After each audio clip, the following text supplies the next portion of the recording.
This feature is made possible by Hospitality Mints, the perfect complement all wrapped up, and by Charrington, Beach Cleaners Power Screeners. Reporting from the Venetian Resort Hotel Casino in world-famous Las Vegas, Mando News presents coverage of the 2008 ARDA Convention and Exposition. This is Tim Wilson with Trace Family Publications and Ask Mando TV. And I'm here this morning in Las Vegas at the 2008 American Resort Development Association trade show. And I'm talking to Scott Berman. Scott is about to give a presentation before the executive committee here on the 2008 State of the Industry. And Scott, let's not talk about 2008. What's the future look like based on these reports? Well, you know, there is no perfect crystal ball. This is an industry that's had a decade's worth of good news.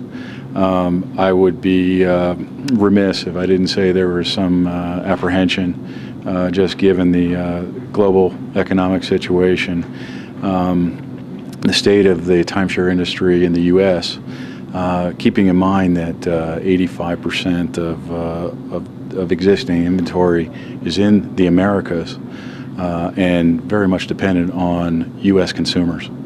And so in the first quarter, I think we all know that if we're not in a recession, we're certainly talking a lot about a recession. And so naturally, it's a time when developers and the stakeholders in this industry are taking a hard look at their budgets for 09 and 010.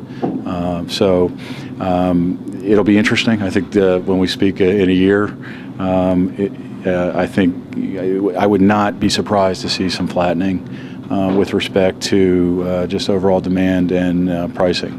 But nonetheless, we've had 10 consecutive years of growth, and there are not too many leisure sectors that can make that statement. Yeah, as a developer myself for many years, and as a participant in this industry, I remember the flattening in the early 90s, but we have such a value-oriented product that seems to do well for us in these times. That's correct, and it's very interesting to look at the timeshare sector compared to the traditional hospitality industry. You know, certainly when the hospitality industry took a dive in the early 2000s, timeshare kept rolling along. And you know, there's good reason for that. It's a family-oriented product, and it continues to gain traction, you know, particularly among consumers in the United States.